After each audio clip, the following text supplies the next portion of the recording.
సముద్రంలో ఇక్కడ నీళ్లుండవు, చమురు మాత్రమే ఉంటుంది. సముద్రంపై నీటి అలలు కాదు, ఇక చమురు అలలు చూడాల్సి వస్తుందేమో. ఇంకో 10 రోజులు దాటితే ఇదే సీన్ కనిపిస్తుంది. ప్రపంచమంతా దీని గురించే మాట్లాడుకుంటోంది. అసలు ఇంతకీ ఏంటది, ఎందుకు, డీటెయిల్గా మాట్లాడుకుందాం. హలో నమస్తే, వెల్కమ్ టు RTV. నేను సచిన్. ఊరంతా ఒక దారైతే ఒలిపి కట్టేది ఇంకొక దారి అన్నట్టుంది ఇరాన్ పరిస్థితి. ప్రపంచమంతా చమురు కోసం అవస్థలు పడుతూ ఉంటే ఇరాన్ రోజు రోజుకి క్రూడ్ ఆయిల్ని ఎక్కడ దాచుకోవాలో తెలియక అల్లాడిపోతోంది. ఆయిల్ అమ్ముకోలేదు, స్టోర్ చేసుకోలేదు. మరేం చేయాలి? సముద్రంలో పోయాల్సిందేనా?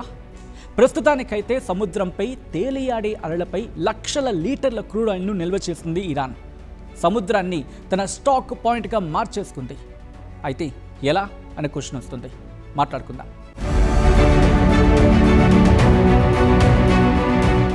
అమెరికా శాంక్షన్స్తో చుక్కలు కనిపిస్తున్న ఇరాన్ ఇంచు కూడా వెనక్కి తగ్గటం లేదు. అవసరమైతే ప్రాణాలైనా అర్పిస్తాం, కానీ తల వంచే ప్రసక్తి లేదని మిజైల్స్ని ఆన్సర్గా ఇస్తూ ఉంది ఇరాన్. అమెరికా ఎన్ని రూల్స్ పెట్టినా ఇరాన్ మాత్రం ఆయిల్ ప్రొడక్షన్ చేస్తూనే ఉంది. అయితే రోజు రోజుకు ఉత్పత్తి అవుతున్న ఆయిల్ను స్టోర్ చేయాలంటే భారీ ట్యాంకర్లు కావాలి. ఖర్గులో చాలా పెద్ద పెద్ద స్టోరేజ్ ట్యాంకులు ఉన్నాయి, బట్ అవన్నీ పొంగి పొర్లుతూ ఉన్నాయి. So what? అయితే ఏంటి నెక్స్ట్ ఏంటి అనేది మాట్లాడుకుంటున్న క్రమం. హార్మోజ్ స్ట్రెయిట్ నుంచి ఆయిల్ సప్లై పూర్తిగా నిలిచిపోవడంతో ఇరాన్ పొజిషన్ టూ మచ్ క్రిటికల్గా మారింది. అంటే ఇరాన్ పరిస్థితి చాలా దారుణంగా మారిపోయింది. శాంక్షన్స్ అంటే ఆంక్షలు. ఈ శాంక్షన్ కారణంగా ఉత్పత్తి అయిన చమురును విదేశాలకు ఎగుమతి చేయలేకపోతోంది. డైలీ ప్రొడక్షన్ స్టాక్ మొత్తం దేశంలోని స్టోరేజ్ ట్యాంకులతో పాటు భారీ చమురు నౌకల్లో నిల్వ చేయాల్సిన పరిస్థితి ఇరాన్ది. ఇదే కొనసాగితే రాబోయే రోజుల్లో ఇరాన్ ఘోరంగా నష్టపోతుంది. సేమ్ టైం ఆర్థిక సంక్షోభం దిశగా వెళ్ళి ఆకలి కేకలు ఆర్తనాదం చేసే అవకాశం ఉంది. ఇరాన్ మొత్తం అల్లకల్లోలమవుతుంది. అయితే ఏం జరగచ్చు? ఇప్పుడు ఎందుకనే ప్రశ్న తలెత్తుతుంది ఈ కాంటెక్స్ట్ గురించి మాట్లాడుకున్నప్పుడు. దీని గురించి మాట్లాడుకోవాలంటే కొంచెం మనం బ్యాక్కి వెళ్ళాలి, రివైండ్ చేసుకోవాలి. అంటే గతంలో రోజుకి 18.5 లక్షల బ్యారెళ్లుగా ఉన్న చమురు ఎగుమతులు ఇప్పుడు కేవలం 5.67 లక్షల బ్యారెళ్లకు పడిపోయింది. ట్రంప్ శాంక్షన్స్తో ఏ షిప్ కూడా ఇరాన్ నుంచి ఒక్క అడుగు బయట దేశాలకు వెళ్ళలేకపోతోంది. దీంతో ఉత్పత్తి అవుతున్న ముడి సరుకు మొత్తం స్టోర్ చేసుకోవాల్సిన పరిస్థితి ఇరాన్ది. ప్రస్తుతం ఇరాన్ దగ్గర కేవలం 12 నుంచి 22 రోజుల వరకు మాత్రమే చమురుని నిల్వ చేసుకునే సామర్థ్యం ఉంది. నిల్వ చేయడానికి స్థలం లేకపోతే బావుల నుంచి చమురు తీయడం ఆపేయాలి.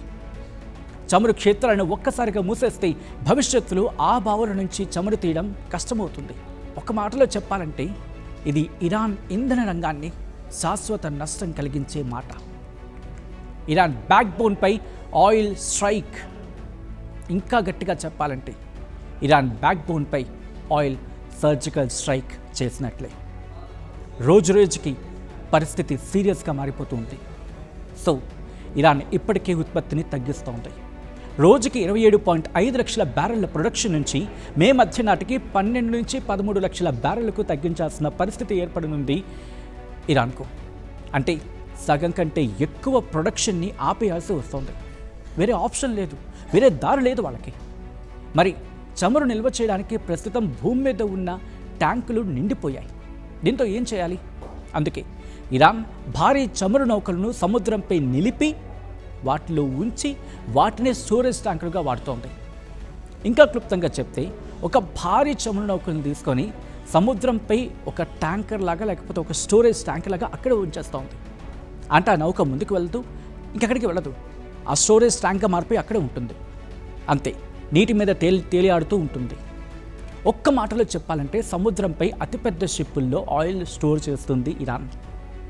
సముద్రపు అలలపై ఆయిల్ను నిల్వ చేస్తోంది. ఇవి కూడా ఎక్కువ బరువు మోయలేకపోతున్నాయి. ఎంత పెద్ద షిప్ అయినా ఓవర్ వెయిట్ను కొద్ది రోజులు మాత్రమే తట్టుకుంటుంది కదా.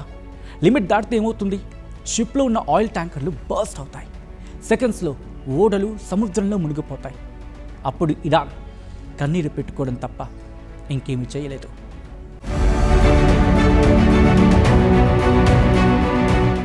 ఇరాన్ చమురు నిల్వలు ఇప్పటికే పీక్స్లో ఉన్నాయి.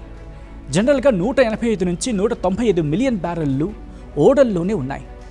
ఇరాన్ హిస్టరీలో ఇంత భారీ మొత్తంలో చమురు ఎప్పుడూ సముద్రంపై స్టోర్ చేయలేదు. చివరకు తుప్పు పట్టిన దశాబ్దాల కిందటి పాత నౌకల బూజు దులుపుతోంది చమురు నిల్వల కోసం అంటే అర్థం చేసుకోవచ్చు. వాటి కెపాసిటీ కూడా కొంతవరకే. ఇదే సిచ్యువేషన్ కంటిన్యూ అయితే 10 రోజుల్లో ఇరాన్ కొలాప్స్, అందులో no doubt. But once oil బావుల్లో ప్రొడక్షన్ ఆపేస్తే ఇరాన్ మళ్ళీ కోలుకోవడం ఈ శతాబ్దంలోని కష్టమవుతుంది.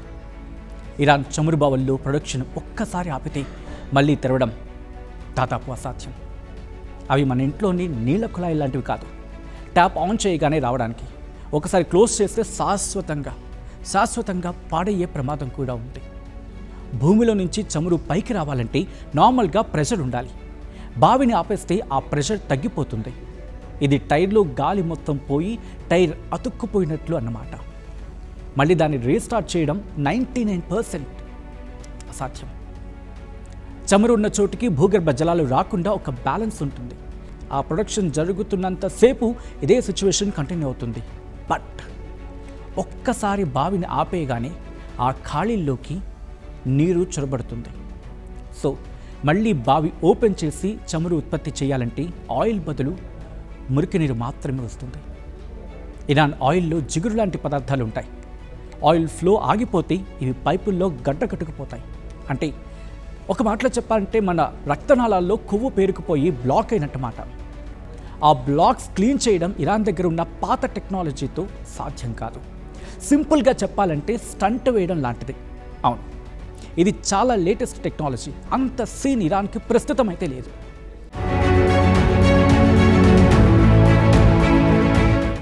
ఇరాన్ ఆయిల్ మిషన్స్ అన్నీ తాతల కాలం నాటివి. కాలం మారినా ఇరాన్ అధినేతలు మారలేదు. లేటెస్ట్ టెక్నాలజీని అప్డేట్ చేయలేదు. ఒకసారి కసి తీర అరగదీసి సడన్గా ఆపేస్తే అవి తుప్పు పట్టి జన్మలో కోలుకో. ఒకవేళ మరమ్మతులు చేద్దామన్నా ట్రంప్ దెబ్బకు ఆయన పెట్టిన కండిషన్స్కి, శాంక్షన్స్కి వాటిని బాగు చేయడానికి విడిభాగాలు కూడా దొరకవు.